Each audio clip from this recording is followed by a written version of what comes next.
All right, hi, I'm Doug with Northern Knives. Hi, I'm Lori with Northern Knives. I'm Mike with Northern Knives and 3D Kick. Yes. I'm Dakota. I'm the cancer on social media, of course. And then we have a guest tonight joining us. Hey, I'm Chuke from Chuke's Outdoor Adventures YouTube channel. I am a self-proclaimed barbarian bear hunter, tactical bear hunter. So. We're going to talk about Chinese knives, and I'm kind of conflicted because on one hand, I like supporting American-made knives, and on the other hand, I'm like my friend Bob. But Bob has been asking me about you guys. He's a knife freak.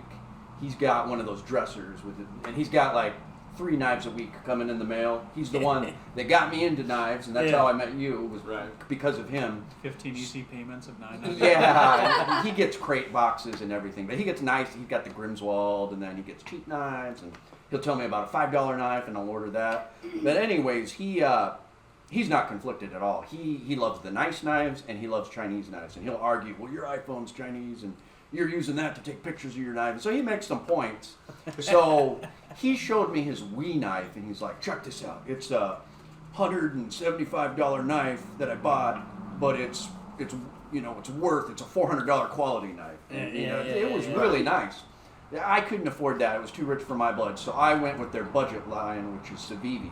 And so I ordered a $48 knife and a $68 knife. Yeah. They were $150 knives. Yeah. But and then I talked about it. I did an episode called the new EDC wave of Chinese stuff, and some people got pissed at me. They're like, oh, American only, and it was nice. I mean, I took it whitetail deer hunting. The steel was decent. Some of the steel's American made, and they do some weird thing like they ship it to China. And then they have to ship it back to have it inspected. S35 is a and thing over there now, and it's only made over here, so they're getting it from here. You know, the weirdest crucible. My friend who works in an unnamed engineering firm who's doing work in Antarctica. I know Jerry. You don't have to. His name's not Jerry. Thanks for stepping on my joke. Yeah. His name's Chuck. Okay. Anyway, no. He was commenting how, although Chinese steels become higher quality, mainly because we send them all of our scrap, so our high quality steel is getting mixed in with their pot metal, and it's slowly bringing up the quality of their standard metal. That's how Russians make titanium. They take this, they take this vat of crap. They take a vat of titanium and they just add, a folding chair and shit in there. Right. And you make this much titanium become this much titanium, and then you make. It's like a drug market. Yeah, there you go. You're just stepping on. You're just stepping on your products. I mean, you said that your friend has an iPhone, or like your iPhone's made in China. But what would an iPhone cost if it were made here? I mean, can you still charge that much money for it? Yeah, but there's some of the Chinese knives okay, just because we have it on the table, there's a basalt here. It's S35. It's titanium scales. It's ball bearing. Now, we can step over, we're in a knife shop, we can step over there and grab a ZT off the wall. It's the same price. That's going to be it's going to have all the same specs, and it's going to be maybe $25 more, and it's made in Oregon. So why are we paying the same price for Chinese knives if they're I think it's because the market will bear it. All they got to do is beat the American price by a small amount. Yeah. And people will pay that because even if you're saving 15-20%, I mean, if you're a budget knife buyer who wants a high quality knife, they're capturing that market right there. So, since we did a bunch of anodizing, is it good titanium that they're anodizing, or is it? As far as I can tell, it's better than a lot of the stuff I've tried to anodize. I won't name any names, but there are some companies we've gotten titanium from. We had a piece of titanium that I left in water because once you strip the outer layer off, if you expose it to the air, it creates a shell, and then you have to take an acid and you have to strip that off. Well, so once I take the acid and strip it off, I just leave it in water. Titanium, you just leave it in water. Rust. Yeah, forever. It should forever. Rust. Yeah. And I came back over the weekend, and it had a fucking rust spot on it, on a piece of titanium that we got, and it was no small piece of titanium, and it was from a reputable company, and it had a big old rust spot on it. Now, I've never had that experience with Chinese titanium, but I don't have as much experience with it. I'm generally like you said. I've always been American knives. I've always been American knives, but the Chinese knife market is just like you said. And especially Kizer too. It's infiltrating quickly. Yeah, it is. Yeah, the Wii knives were considerably cheaper and pretty high quality, but I'm kind of over it. The only reason I carried them is because I didn't want to dull my Spyderco, and I used the Chinese knife as my box opener, my daily kind of thing. What happened was the clip, and it happened to my friend Felton too. I was carrying it, and I was like, oh man, $48 is an awesome knife. And then I hit a corner at home, and the clip, the belt clip bent, and it never went back into place. It ruined the whole knife. Bring it to us. Oh yeah, bring it to us. We'll solve it. And they didn't respond either. And my buddy was like, Savivi.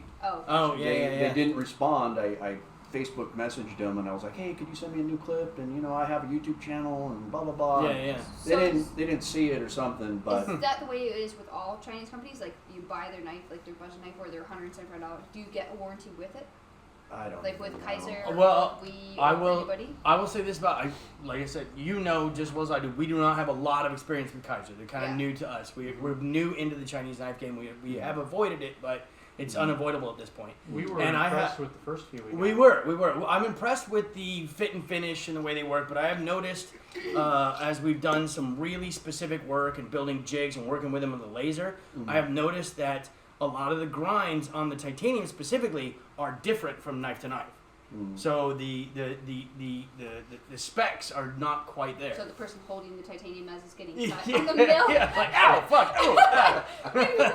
It does fill a niche, I will say. It does. Knife addicts like me and Bob, we always got to get something new. Yeah. And if we can get a cheap knife just to put in the dresser, it's kind of intriguing. Yeah. So I don't mind paying $48 just to be like, okay, well I got this, it's something different. Well, but I'm always going to go back to Spyderco, my favorites. Well, and we do, we stock Kizers, and we're looking into but I'll say this about Kizer too, about the warranty thing. I haven't had a lot of contact with, I haven't had any contact with Kizer because I've never had them respond to an email so far. So there's no warranty? There's another Spyderco? Well, I don't know. I haven't asked them anything about warranty. I've had other questions for them, and I've never gotten a response. So, I don't know. I'd be curious to know how it pans out. Because, if we invest a bunch of money into these knives that are supposed to be as good as American-made knives are just made in a different country, but there's no warranty. There are other U.S. companies that don't have a great warranty as well. This looks badass, though. I will say, this is beefy. Have you guys seen those heater knives or whatever? That guy that makes this big giant knife. He's the guy that you'll ask him about it on Instagram, and there's nothing on the books. Like he's 2 years out, but it's a big beefy knife. Remember Grayman? Oh yeah, Grayman knives. Those things were monsters. This is beefy. I would carry this. I dig the Warncliffe on it. That one, out of all of the, we have 12 different. I think we have 12 different models of Kizers in the shop right now. I think this one is by far my favorite.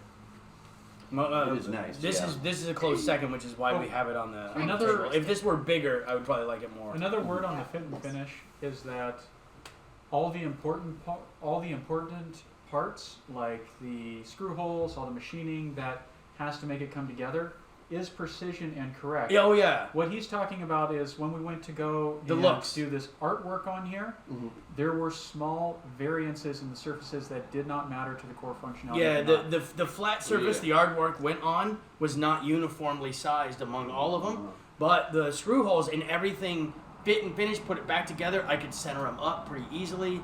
I got everything back. They worked nice and easy because I've taken apart and put back together countless of these things over the course of the last couple of weeks. So you said that it's held a pretty good edge on what you've used it on so far?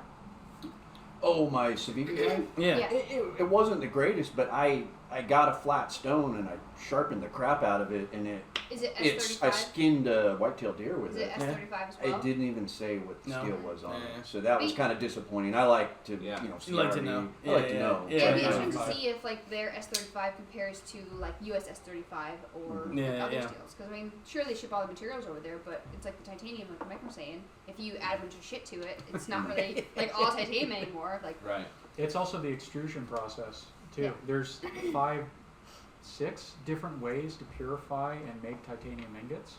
Yeah. All of them are vastly different and create completely different crystalline structures in the titanium. But isn't that why they grade it? That's why you get certain grades. Like we use 5 for our pins in our knives, and we only use that specific grade. I guess, I don't know. Well, speaking of titanium, I got a titanium knife from you guys, which is the Boker Trapper deal. Tech tool? Yeah. No, this is Urban the Trapper. Urban Trapper. Yep. Oh, yeah. And so I got this custom, this is my bushcraft fancy gentleman's thing. So I got my field notebook in there. I've got my Fisher Space pen. Is that the right one wet? Yep. Yeah, upside down I in a carry vacuum. one of those. Yeah. And so now I can, draw a picture of a squirrel when I'm camping, and I take notes in this thing, and people are like, "What the fuck are you carrying?" But anyways, that Boker knife, it That was fits the right, perfectly. Yeah, it was the Yeah, right it length, does. Yeah. Holy shit! and it was thin, and it's super light, so I'm Yeah. not carrying a super Yeah. heavy wallet. And that now. Boker is VG10, which I think is the same as the Spyderco you carry. So you already know the steel, It's got the titanium. and it's, Yeah, and it's titanium, titanium. Yeah, yeah. I I'm carried pretty one stoked for a on my long setup. time, actually. That was Did- my personal knife. Wait, for didn't you today. just trade it in today? Yeah. I did actually just trade it in today for another Boker.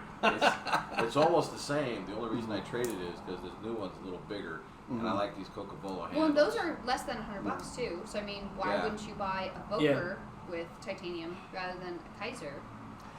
I think we're getting. I think we're getting off track. topic. Right, I would prefer this over a Chinese knife too for my gentleman's carry. I'm Yeah, not yeah. going to get a Chinese knife for my gentleman's mean, leather deal. You've, Right, right. you've got your cigar, you've got your I- Boker. Yeah, I've got I mean, my there's Boker, there's yeah. nothing higher than that. No, my That's, dad gave me an old Boker knife. you're about as- so it's you're about as- sentimental. About as classy as it gets, right? Yeah, that's right.